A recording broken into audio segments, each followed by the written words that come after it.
देखो, smart money concepts यानी SMC की असली पावर यह है कि यह तुम्हें मार्केट को उस नजरिए से देखना सिखाता है जिस नजरिए से बड़े इंस्टीट्यूशंस और बैंक्स देखते हैं। वो लोग आरएसआई नहीं देखते, एमएसीडी क्रॉस नहीं देखते।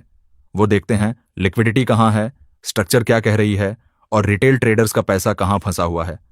और यही नॉलेज जब तुम्हारे पास होती है तो तुम सडनली मार्केट को एक अलग डिमेंशन में देखने लगते हो। आज की स्ट्रैटेजी में 4 स्टेप्स हैं। पहला है डायरेक्शनल बायस, यानी मार्केट किस तरफ जाना चाहती है। दूसरा है लोकेशन, यानी ट्रेड लेनी कहां से। तीसरा है कॉन्फर्मेशन, यानी एंट्री से पहले प्रूफ क्या है। और चौथा है पॉइंट ऑफ इंटरेस्ट, यानी एंट्री को एग्जैक्टली कहां रिफाइन करना है। इन चारों को एक साथ यूज करने पर एक ऐसी ट्रेड बनती है जो हाई प्रोबेबिलिटी भी है और हाई रिवॉर्ड भी। और वीडियो के एंड में मैं तुम्हें एक रियल ट्रेड एग्जाम्पल दिखाऊंगा जहां ये चारों स्टेप्स प्रैक्टिकली अप्लाई होते हैं। तो चलते हैं। पहला स्टेप है डायरेक्शनल बायस, और यह सबसे जरूरी स्टेप है क्योंकि बाकी 3 स्टेप्स इसी के ऊपर टिके हुए हैं। डायरेक्शन गलत हुई तो कुछ भी काम नहीं करेगा। डायरेक्शनल बायस हम 15 मिनट टाइम फ्रेम पर डिटरमिन करते हैं, और यहां हम देखते हैं स्विंग स्ट्रक्चर, मतलब मार्केट किस तरह के हाइज और लोज बना रही है। स्क्रीन पर देखो, यह है एक क्लासिक बेरिश स्ट्रक्चर। प्राइस यहां एक हाई बनाती है, फिर नीचे आती है एक लो बनाने के लिए, फिर ऊपर जाती है लेकिन पिछले हाई को नहीं तोड़ पाती, ये बना लोअर हाई। और फिर प्राइस नीचे जाती है और पिछले लो को भी ब्रेक कर देती है, ये बना लोअर लो। लोअर हाइज और लोअर लोज का यह पैटर्न, यही है बेरिश मार्केट स्ट्रक्चर। इसका मतलब क्या है? इसका मतलब है कि आज हम सिर्फ सेल ट्रेड्स देखेंगे। बुलिश सेटअप्स मिलें, कितना भी टेम्पटिंग लगे, इग्नोर करना है, क्योंकि हम ट्रेंड के अगेंस्ट नहीं जाते। यह रूल बहुत सिंपल लगता है, लेकिन ज्यादातर ट्रेडर्स इसी एक रूल को तोड़कर अपना सबसे ज्यादा नुकसान करते हैं। वो बेरिश मार्केट में रिकवरी बाउंस कैच करने की कोशिश करते हैं और मार्केट उन्हें और नीचे ले जाती है। अब एक इंपॉर्टेंट पॉइंट, स्ट्रक्चर हमेशा क्लियर नहीं होती। कभी कभी मार्केट साइडवेज होती है, रेंज में होती है। ऐसे दिनों में क्या करें? कुछ नहीं, वेट करो। जब तक स्ट्रक्चर क्लियर ना हो, डायरेक्शनल बायस कंफर्म नहीं है, और बिना बायस के ट्रेड लेना जुआ है। तो स्टेप 1 का एक सिंपल रूल, हर दिन 15 मिनट चार्ट खोलो, स्ट्रक्चर देखो और एक डिसीजन लो, बुलिश खेलना है, बेरिश खेलना है या आज मार्केट पास करनी है। Step 2 location. अब जब डायरेक्शन तय हो गई तो सवाल आता है ट्रेड लेनी कहां से। और यहां यह स्ट्रैटेजी बाकी स्ट्रैटेजीज से बिल्कुल अलग है। ज्यादातर ट्रेडर ब्रेकआउट को ट्रेड करना चाहते हैं, लेकिन क्या आप बता सकते हैं कि 10 में से कितने ब्रेकआउट्स असली होते हैं? लेकिन यह strategy session based context use करती है, और यह ब्रेकआउट ट्रेडिंग से बहुत ज्यादा पावरफुल है। इसे समझो, हर ट्रेडिंग सेशन के अपने हाइज और लोज होते हैं, और ये हाइज और लोज सिर्फ नंबर्स नहीं हैं, इनके पास लिक्विडिटी होती है। रिटेल ट्रेडर्स यहां अपने स्टॉप लॉसेस रखते हैं, अपने पेंडिंग ऑर्डर्स रखते हैं, और स्मार्ट मनी यानी बड़े इंस्टीट्यूशंस इन लेवल्स को डेलिबरेटली स्वीप करते हैं। स्वीप का मतलब है प्राइस थोड़ा उस लेवल के ऊपर या नीचे जाती है, वहां पड़े हुए रिटेल ऑर्डर्स को फिल करती है और फिर शार्प रिवर्सल लेती है। स्क्रीन पर देखो, यह रहा प्रीवियस डे का हाई। मार्केट बेरिश है, और देखो प्राइस ने इस हाई को टच किया, उसके थोड़ा ऊपर गई और फिर शार्पली नीचे आ गई। यह था एक लिक्विडिटी स्वीप।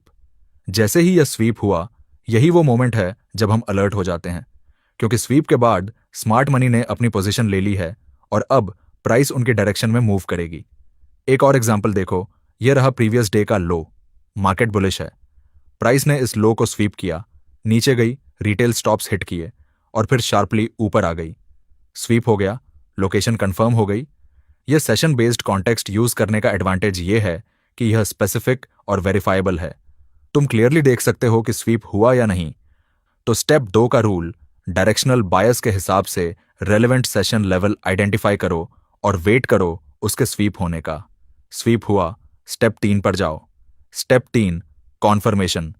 अब हमारे पास डायरेक्शन है, लोकेशन है, लेकिन अभी भी ट्रेड नहीं लेनी, क्योंकि स्वीप होना जरूरी है लेकिन काफी नहीं है। कभी कभी प्राइस स्वीप करती है और फिर भी उसी डायरेक्शन में कंटिन्यू करती है। इसीलिए हमें कंफर्मेशन चाहिए, और कंफर्मेशन के लिए हम 1 मिनट टाइम फ्रेम पर आते हैं। यहां हम देखते हैं मार्केट स्ट्रक्चर शिफ्ट, जिसे एसएमसी में CHOCH भी कहते हैं, चेंज ऑफ कैरेक्टर। देखो, इस 1 मिनट चार्ट पर जब प्राइस प्रीवियस डे के हाई को स्वीप कर रही थी, उस वक्त 1 मिनट चार्ट पर लोकली स्ट्रक्चर था बुलिश, प्राइस हायर हाइज बना रही थी। लेकिन स्वीप होने के बाद यहां देखो, प्राइस ने एक स्विंग लो ब्रेक किया। यह है market structure shift. Locally structure अब बेरिश हो गई। यह शिफ्ट हमें बताता है कि स्मार्ट मनी ने अब सेलिंग पोजीशन एक्टिवेट कर ली है। ऊपर जाने की एनर्जी खत्म हो गई, अब प्राइस नीचे जाएगी। और यह शिफ्ट 15 मिनट की बेरिश डायरेक्शन के साथ अलाइन है, इसीलिए यह ट्रेड वैलिड है। एक इंपॉर्टेंट डिस्टिंक्शन स्ट्रक्चर शिफ्ट और स्ट्रक्चर ब्रेक में फर्क होता है। स्ट्रक्चर शिफ्ट एक क्लियर रिवर्सल सिग्नल है जहां प्राइस एक सिग्निफिकेंट लेवल को ब्रेक करती है, और यह ब्रेक सिग्निफिकेंट होना चाहिए, एक टाइनी डिप नहीं बल्कि एक proper candle close. 1 minute chart scary लग सकता है, बहुत ज्यादा मूवमेंट, बहुत ज्यादा नॉइज, लेकिन याद रखो, हम यहां हर कैंडल नहीं देख रहे, हम बस एक स्पेसिफिक सिग्नल का वेट कर रहे हैं। स्ट्रक्चर शिफ्ट हुआ, स्टेप 4 पर जाओ, नहीं हुआ, ट्रेड नहीं लेनी, इतना सिंपल। तो स्टेप 3 का रूल, 1 मिनट पर जाओ, वेट करो स्ट्रक्चर शिफ्ट का, और तभी आगे बढ़ो जब यह शिफ्ट तुम्हारी 15 मिनट डायरेक्शन के साथ अलाइन करे। Step 4, point of interest. यह वो स्टेप है जो इस स्ट्रैटेजी को बाकी स्ट्रैटेजीज से जेन्युइनली अलग बनाता है। ज्यादातर लोग स्टेप 3 के बाद ही मार्केट ऑर्डर से एंट्री ले लेते हैं, जहां कैंडल है वहीं घुस जाते हैं, और इससे 2 प्रॉब्लम्स होती हैं। पहली, स्टॉप लॉस बड़ा लगाना पड़ता है, जिससे रिस्क टू रिवॉर्ड रेशियो खराब होता है। दूसरी, एंट्री इतनी एवरेज होती है कि ट्रेड थोड़ा भी अगेंस्ट गई तो स्टॉप हिट हो जाता है। पॉइंट ऑफ इंटरेस्ट यानी पीओआई इस प्रॉब्लम को सॉल्व करता है। यह एक स्पेसिफिक लेवल है 1 मिनट चार्ट पर जहां से हम प्रिसाइज एंट्री लेते हैं। 2 मेन पीओआईज होते हैं, ऑन ऑर्डर ब्लॉक और फेयर वैल्यू गैप। पहले बात करते हैं ऑन ऑर्डर ब्लॉक की। स्क्रीन पर देखो, स्ट्रक्चर शिफ्ट जहां हुआ उससे ठीक पहले जो लास्ट ऑपोजिट कैंडल थी, यह है 1 minute order block. Bearish trade में स्ट्रक्चर शिफ्ट से पहले जो लास्ट बुलिश कैंडल थी, वही है हमारा बेरिश ऑर्डर ब्लॉक।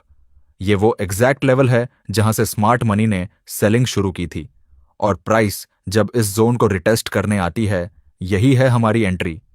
अब फेयर वैल्यू गैप की बात करें। स्ट्रक्चर शिफ्ट होते वक्त अक्सर प्राइस इतनी फास्ट मूव करती है कि 2 कैंडल के बीच एक गैप बन जाता है जहां कोई ट्रेडिंग नहीं हुई। यह है फेयर वैल्यू गैप। मार्केट का नेचुरल टेंडेंसी है इस इम्बैलेंस को फिल करना, तो प्राइस यहां रिटेस्ट के लिए आती है, और यही एंट्री जोन बन जाता है। स्क्रीन पर देखो, यह रहा स्ट्रक्चर शिफ्ट और यह रहा एफवीजी। प्राइस यहां रीटेस्ट के लिए आई और यहां एंट्री ली।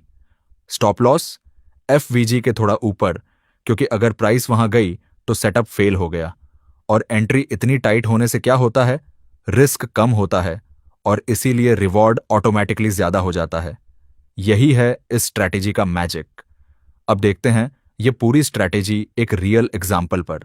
यह चार्ट देखो। पहला step, 15 minute structure clearly bearish है, lower highs lower lows confirm है, डायरेक्शनल बायस बेरिश।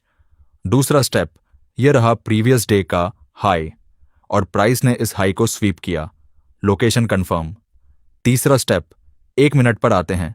स्वीप के बाद यहां देखो, प्राइस ने एक स्विंग लो ब्रेक किया, मार्केट स्ट्रक्चर शिफ्ट हो गया बुलिश से बेरिश में, कॉन्फर्मेशन मिली, और यह 15 मिनट बेरिश डायरेक्शन के साथ अलाइन है। चौथा स्टेप, अब यहां 1 मिनट पर एक फेयर वैल्यू गैप बनी, प्राइस ने इस एफवीजी को रीटेस्ट किया और यहां सेल एंट्री ली।